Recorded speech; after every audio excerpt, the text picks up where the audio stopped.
नमस्कार दोस्तों, आप सभी लोगों का एक बार फिर से बहुत बहुत स्वागत है आपके अपने YouTube चैनल पर। मैं फिर हाजिर हूँ एक और वीडियो के साथ। और आज के अपनी इस वीडियो में आप लोगों के कुछ कमेंट्स ले लेते हैं। आप सभी लोगों के बहुत सारे डाउट्स हैं जिनको लेकर आप लोग हमेशा कमेंट्स करते रहते हैं, तो उन्हीं आप लोगों के डाउट्स को मैंने कुछ लिया है और उसी पर कुछ डिस्कशन आज करेंगे।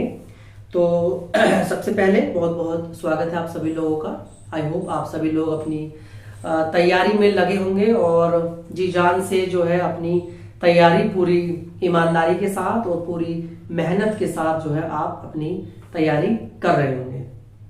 सो फ्रेंड्स, कुछ कमेंट्स आपके ले लेते हैं। जैसे कि सबसे पहला कमेंट है कि ऑफिस की टाइमिंग क्या रहती है।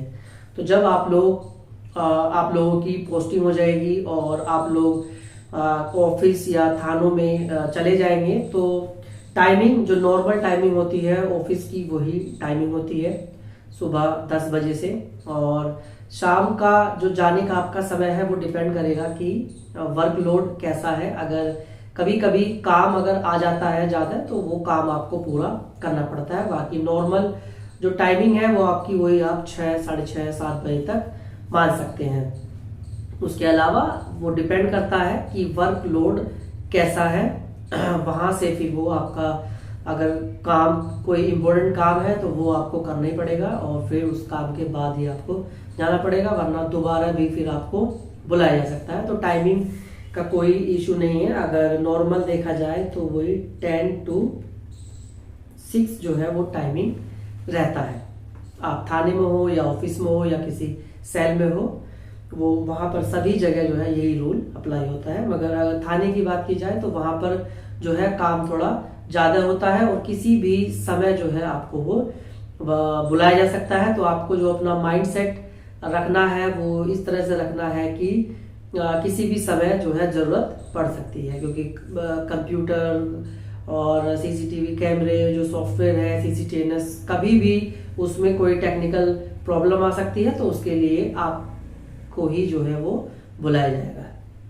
तो टाइमिंग के बारे में आप इस तरह से अपना जो माइंड सेट है वो बना सकते हैं।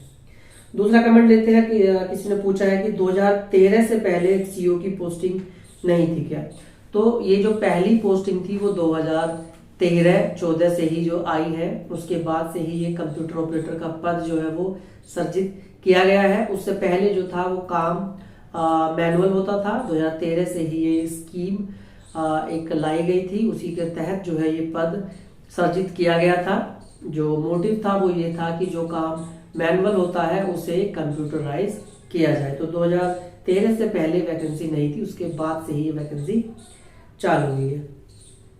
तीसरा कमेंट ले लेते हैं ओ लेवल सर्टिफिकेट के बारे में।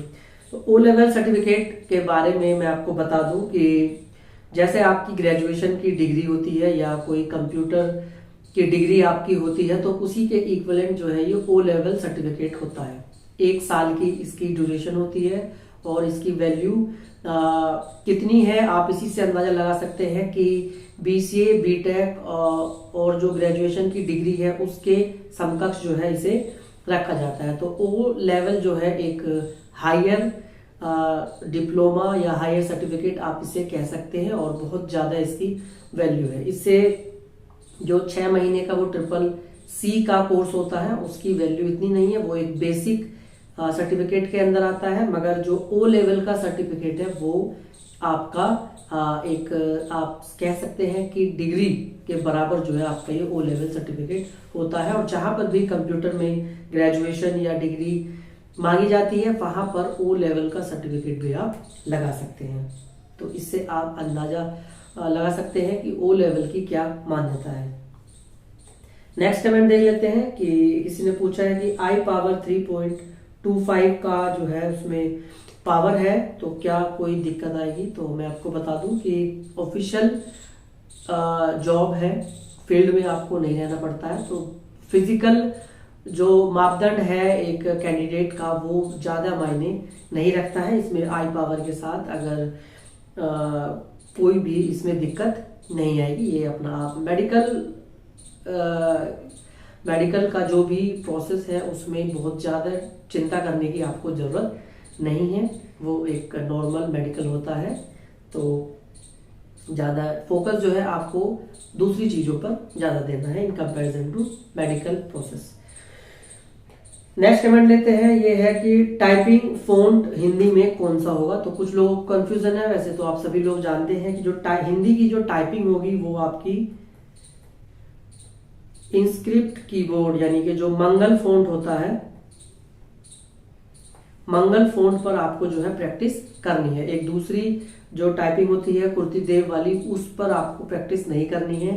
इंस्क्रिप्ट कीबोर्ड मंगल फ़ॉन्ट पर आपको टाइपिंग करनी है। तो किसी के मन में अगर डाउट हो तो वो यहाँ पर क्लियर कर ले कि इंस्क्रिप्ट कीबोर्ड का हमें यूज़ करना है। आप गूगल पर सर्च करोगे या बहुत सारी ऐप्स भी हैं। बाकी टाइपिंग की एक जब एग्ज़ाम हो जाएगा उसके बाद सेपरेट वीडियो में ये सब कुछ मैं बता दूंगा कि कैसे क्या होता है।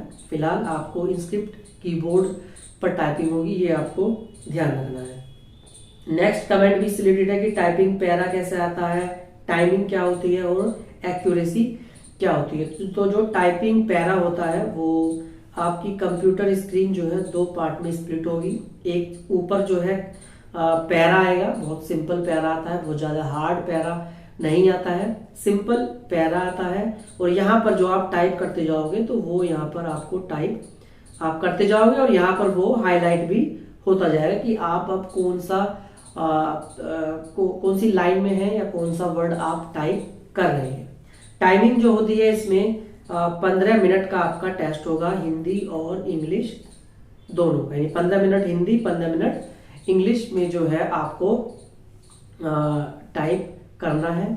एक्यूरेसी की अगर बात की जाए तो एक्यूरेसी जो है आपको स्पीड, जो भी स्पीड दी हुई है उस स्पीड को मेंटेन करते हुए आपको 85% एक्यूरेसी जो है वो आपको मेंटेन करनी है। जब इसकी सेपरेट पूरी वीडियो मैं बनाऊंगा तो वहां से सब कुछ आपको क्लियर हो जाएगा कि कितने वर्ड आपको टाइप करने हैं, कितनी आप गलती कर सकते हैं, एक्यूरेसी का क्या रोल है, ग्रॉस स्पीड, नेट स्पीड, तो वो सब आपका डाउट क्लियर हो जाएगा। फिलहाल अभी आप अपने एग्जाम के साथ साथ थोड़ी थोड़ी टाइपिंग भी करते रहिए, बाकी वो सब आपको पता चल जाएगा।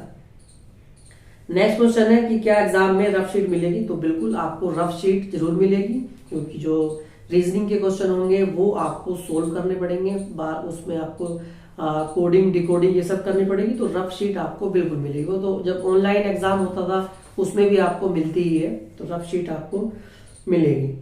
एग्जाम मीडियम क्या होगा, हिंदी या इंग्लिश। तो एग्जाम जो है हिंदी और इंग्लिश दोनों मीडियम में, यानी दोनों लैंग्वेज में आपका एग्जाम जो क्वेश्चंस होंगे वो आएंगे हिंदी में भी और इंग्लिश में भी।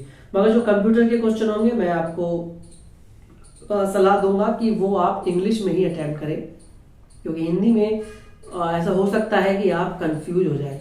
तो बाकी जो जीके जीएस और जो रीजनिंग है वो आप हिंदी में पढ़ सकते हैं, मगर जो कंप्यूटर वाला पोर्शन होगा वो आप हिंदी में ध्यान ना देकर इंग्लिश में ही आपको ध्यान देना है। क्योंकि कंप्यूटर की जो लैंग्वेज है, कंप्यूटर जो भी हम उसमें एंट्री करते हैं वो सब इंग्लिश में ही होता है। जो भी नेमिंग कन्वेंशन है, जो भी टर्म्स यूज होती है कंप्यूटर में, वो सब इंग्लिश वाली यूज होती है। तो हिंदी में आप कंफ्यूज हो सकते हैं, तो इस चीज को ध्यान में रखते हुए आपको इंग्लिश में ही वो कंप्यूटर वाले क्वेश्चन जो है वो अटेम्प्ट करने हैं। नेक्स्ट कमेंट है कि ट्रांसफर और पोस्टिंग। तो ट्रांसफर और पोस्टिंग देखो, जो पोस्टिंग आपकी होगी वो जो आपका होम डिस्ट्रिक्ट होगा उससे एक डिस्ट्रिक्ट छोड़कर, यानी बीच में एक गैप, एक डिस्ट्रिक्ट होगा, वहां पर आपकी पोस्टिंग नहीं होगी। फिलहाल जो स्कीम लगी हुई है, आगे कुछ चेंज होता है तो वो उसी हिसाब से चेंज हो जाएगा, मगर फिलहाल जो वर्तमान की स्थिति है, जो आपकी पोस्टिंग होगी वो जो है एक डिस्ट्रिक्ट छोड़कर मिनिमम, उससे ज्यादा तो कहीं भी आपकी पोस्टिंग हो सकती है। बाकी ट्रांसफर की अगर बात की जाए तो ट्रांसफर जो है एक जिले में, जब एक जनपद में आपकी पोस्टिंग होगी तो वहां पर आप 10 साल, मिनिमम 10 साल आपकी वहां पर पोस्टिंग होती है। इंटरनली जो उस जिले के अंदर थाने सेल में पोस्टिंग आपकी 2-3 साल में होती रहेगी, मगर उस जिले से जो बाहर आपकी पोस्टिंग होगी वो मिनिमम 10 साल है।